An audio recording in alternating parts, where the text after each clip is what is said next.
কিভাবে রূপ এবং সনাতন দুই ভাই সারস্বত ব্রাহ্মণ পরিবারে দাক্ষিণাত্যে, কিন্তু সেই পরিবারে জন্মগ্রহণ করলেও বিশেষ কারণে তাদেরকে বাংলায় চলে আসতে হয়।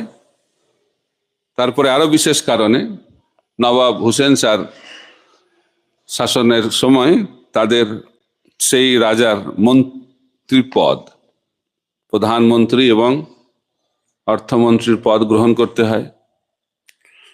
তো বিদগ্ধ পণ্ডিত দুই ভাই, দাবির খাস আর সাকর মল্লিক, তো দুজনে মন্ত্রীর কাজ করলেও মহাপ্রভুর কৃপায় সবসময় কৃষ্ণ চিন্তায় মগ্ন। তো রামকেলিতে তারা বসবাস করতেন, এখান থেকে বেশি দূর নয়। সেই রামকেলি স্থানকে ধামে পরিণত করলেন, রামকেলি বৃন্দাবনে পরিণত হয়ে গেল।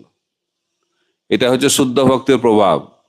শুদ্ধ ভক্ত যেখানেই যায় সেই জায়গাটাই বৃন্দাবন হয়ে যায়।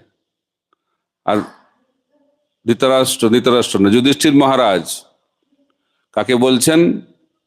তার পিতৃতুল্য বিদুরকে বলছেন যে এই জগতের মানুষেরা তীর্থস্থানে যায়, তীর্থস্থানে গিয়ে পাপটা রেখে আসে, আর ভগবানের মহান ভক্তরা সেই তীর্থস্থানে গিয়ে সেই পাপটাকে দূর করে, অর্থাৎ তীর্থস্থানকে পবিত্র করে মহাভাগবতেরা।